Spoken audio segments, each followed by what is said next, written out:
Hey guys, welcome back to ArtosisCasts. We're going to take a look at Speed playing against Paralyze here today. The map is going to be Radeon. Speed definitely has been doing well. I'm sure you guys have been watching ASL and you're definitely caught up at least to see that Speed did not make it any further than the round of 16, but I still think he's putting out some great games. Bright future for this guy. Paralyze, we're still kind of waiting for him to have his big breakthrough moment, but I definitely think that it is coming. We saw him play some pretty solid games in the qualifiers. Obviously, we cast him on this channel a lot. He's super, super active. It looks like he's really, really motivated. And yeah, I see really bright things in his future. Just love that these guys are still training hard and, trying to break into a pro scene, which might be the hardest to break into in the world. It's like, how many pro-level Brood War players exist that were never a part of a Kespa team?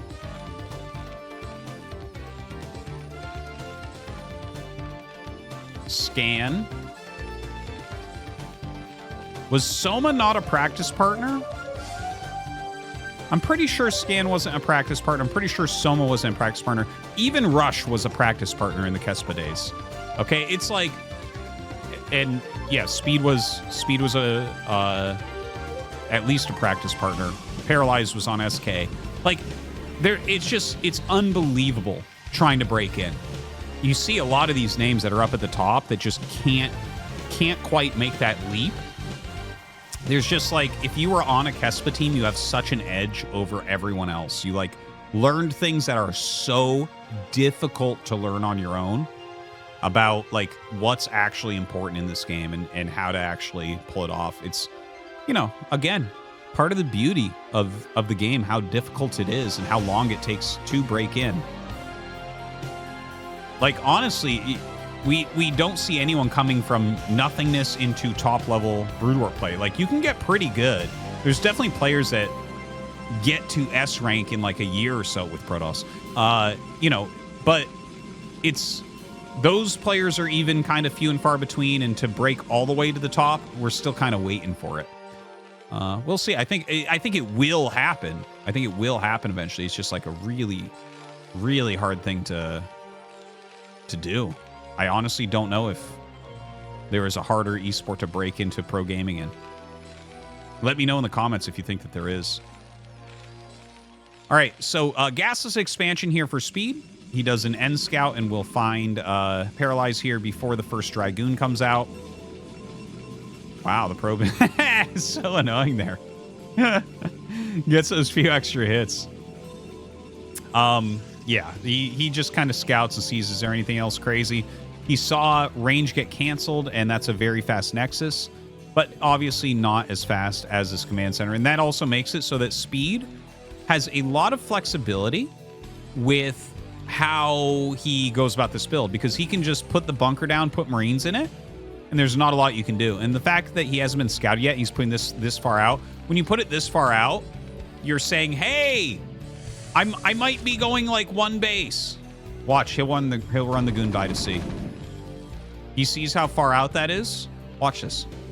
He's gonna have to check.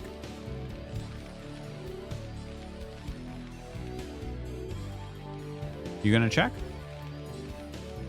You're just gonna play it blind?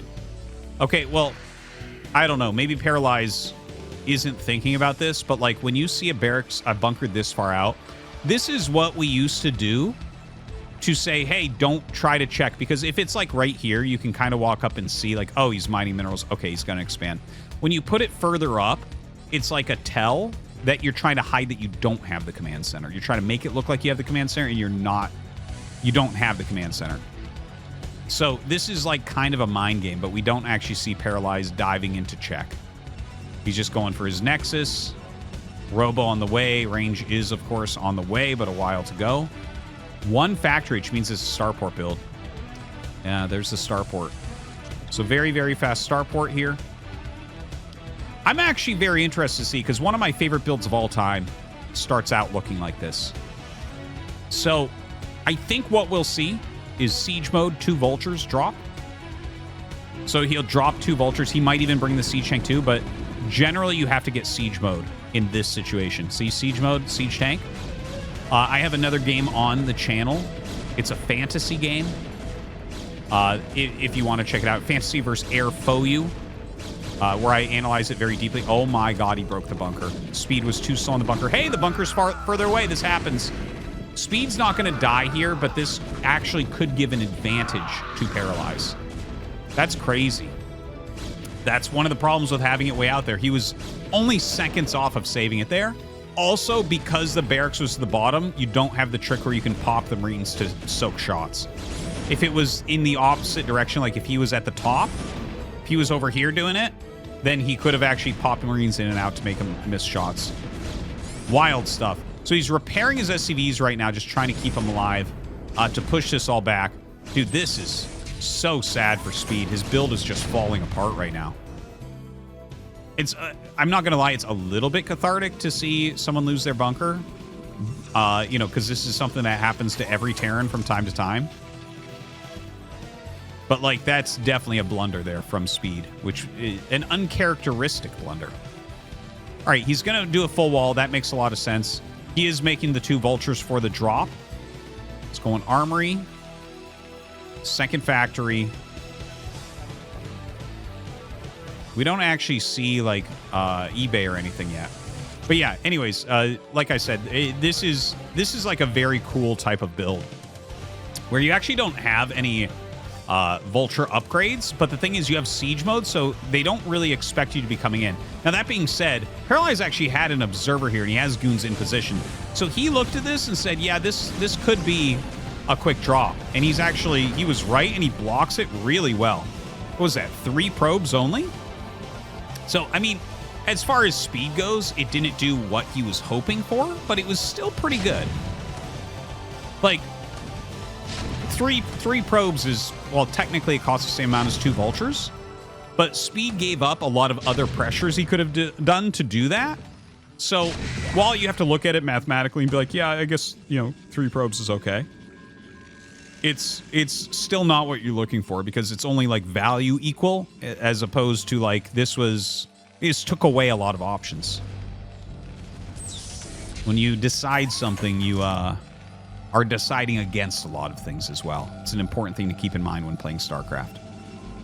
Okay, so Reaver, of course, this, you know, Paralyze is the ultimate speed shuttle Reaver guy. He literally goes double robo like every game. He's just a speed shuttle guy. He plays very meta, very modern stuff. Speed right now going up to 4 factories. He has that +1 going still. We'll see if he gets a quicker +2 with a science facility. Academy coming up a little bit later, which is normal with dropship openings. The dropship generally will give you some intel. He actually did get a Vulture in there and get a few probes, so that's kind of nice. 4 kills. Really nice. Wow. Reaver Shuttle just kind of flying around a little bit. I don't see any real damage that he can get right now. Speed is done on these Vultures. Mines still coming on the way. Pretty good defensive setup. Second add-on as well to get that siege tank count up a little bit. So, yeah, second armory and science facility. So that's kind of cool. Huh. I don't know how I feel about this. This feels like a mixture of modern play and older play. Like, you know, upgrade Terran, just getting your science facility and getting 2-1 upgrades started on 2 base. That upgrade style is very old at this point. It's really not used very much anymore. But he's combined that with a kind of fringe build in gaseous expansion into siege mode 2 Vulture drop. And he's just mixing in like a little bit of Vulture harassment, a little bit of Vulture dropping with getting those upgrades, but only on 4 factory. Now, I feel like Paralyze's style should probably be good against this. Oh my god, siege that right now. Oh! Oh, 9 kills! Insane! When you see a drop like that with a siege tank in it, you can't send your probes to mine a patch. You either have to get out of there instantaneously or you've got to kind of leave them. Because otherwise, Terran will target like that and get insane kills with the splash damage. Dragoon's waiting to try to catch this. Cannon on the way. So he's killed a lot of workers. And I love this. Look at this. He's got 2-1 going. He's killed a ton of workers, going up to 7 factories and the 3rd command center. Amazing play from Speed here. Like, he's really kind of recovered the position very well. He's being extremely active on the map, keeping the economy in check. And now he's kind of exploding his factory count while getting the expansion ready, because there's no attack timing opening up.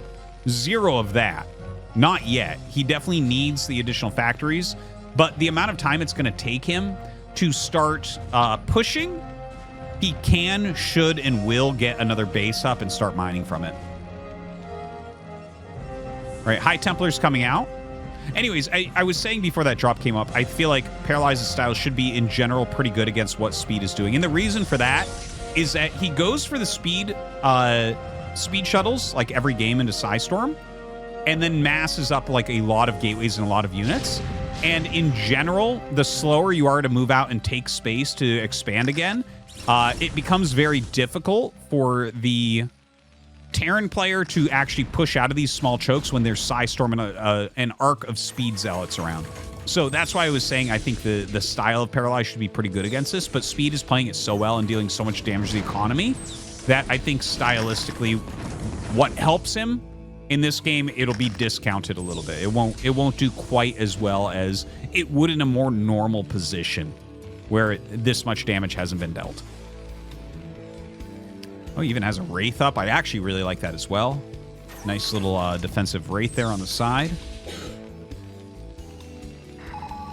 Has that 2-1 still coming. Pushing over towards his 3rd base. And he's going to get that 3rd base mining just after 12 minutes, which is actually... That's a solid timestamp for a 3rd base. Considering the amount of things that have happened in this game, I'm actually pretty surprised he gets it up at that time. Very on top of things. Really top-end play. Now, you see Paralyze on a lot of the Speed Zealots. This is where a build like this can falter a little bit. If Paralyze gets one good trade against the siege tanks, he can start to take this game over. Right now, Speed is winning. You just look at these positions, you're like, sis, Speed is winning. But this is what potential looks like. Okay? 2 shuttles coming in. Already has, so he has 2 Reavers, 4 High Templars, 4 Zealots in these shuttles. He'll probably hotkey these up and I'll bring them down pretty soon. There's not that many mines. Speed needs to lay like massive mines, make sure he has as many turrets up as he can as well. Because all he needs to do is like weather one attack and he's going to be feeling fantastic about the future of this game. Look at this, 58 to 63, not bad. 152 to 187, really good. And 3 base against 4, well, he's taking the 5th. And of course, as we always say that, oh God, he's actually diving into the main base. That's not what I expected here. But, you know, not that uncommon of a move. And gets down that siege tank pretty quickly. Starting to deal a little bit of damage in here. Gets some of the SCVs for sure. Oh my God.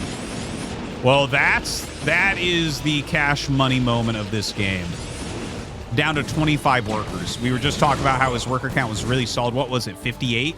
When I called that out, he's at 25 now. So he basically forced all the workers out of here with the Reaver Zealot, brought the shuttle with High Templars to the natural, and killed where all the workers went. Absolutely brutal. So the only thing left for Speed is an attack. He must go kill him right now. So he's down 34 workers. So if you add 34 to this, he's got 160, 181. That's doable, but against Psystorm, it's hard. All right, let's see. Bringing forward this shuttle. Desperately wants to get some good Psystorms out. He waits till a lot of units are here drawing shots. Starts dropping out the Psystorms. 1, 2.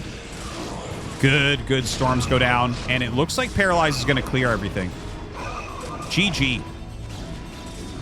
Wow. That was wow. I want to go back and look at that because the game was so active and Speed had lots and lots of good ideas. But it was like an MVP move, this shuttle dive in, which this isn't an uncommon way to play it either. Generally, I find Speed to have some of the best anti-drop. And as you can see, he really does. He really does. Missile turret. Nice little arc. He has the Wraith to help. A lot of mines, a siege tank. There's a turret under here as well, by the way. Maybe one more missile turret would have made a bit of a difference. But just catching all the SCVs here was the big moment. So I just want to take a look at that again. Okay. He dived in, started dropping things out, dropped some mines. The Reavers forced the SCVs to run. He dropped a High Templar here. It's got 4 High Templars. Clears that. Everything's been sent here. Insane. That's the game winner. Because you force it. From there, you can't come back. It's 0%. You're playing against 5 base. Really, really good tactics here. Superb tactics here from Paralyze. Very, very well done. All right, that was a surprise ending. I was like, damn, man, Speed's way outplaying, but one move can change everything. All right, guys, thanks for watching. Hope you enjoyed. See you next time.